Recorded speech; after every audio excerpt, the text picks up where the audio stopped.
哦，大哥，刚好光阴的故事40周年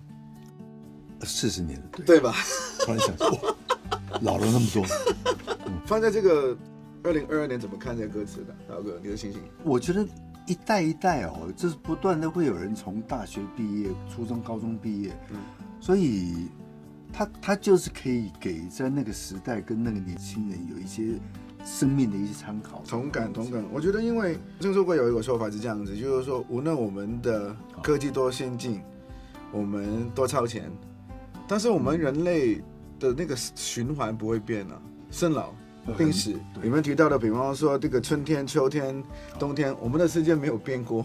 所以我觉得，虽然比方说40年，但是我发现我在看的歌词跟旋律记载的那个情绪，我觉得没有太大的差别。在帮这个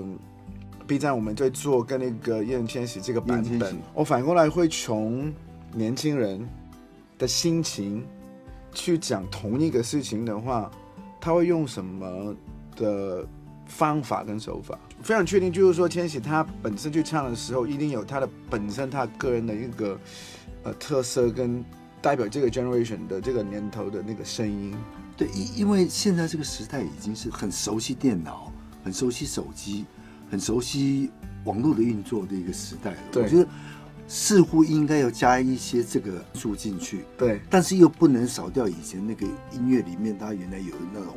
blues 跟 rock 的那种感觉。没错，它得 merge 在一起。没错，我们还是以一种摇滚的精神去出发这个歌曲，是用现在比较现代的一种阐释的方式去表达。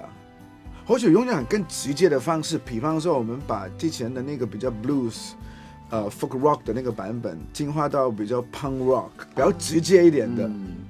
释放一点的方式。当然更直接一点，而且它的那个 guitar 的那个 distortion 那个 sustain 不用那么长嘛，对，可以更直接一点。大概不用去到全部是木吉他那一种啦，没错，因为木吉他就太 folk 了嘛。民谣的那个元素把它拿走，剩下的东西就降低很多，把那个摇滚放大。更直接，我试试看，好，易烊千玺要有 guts， 但是那个 guts 是稍微收敛一点的 guts， 勇往直前，唱完 ，yes。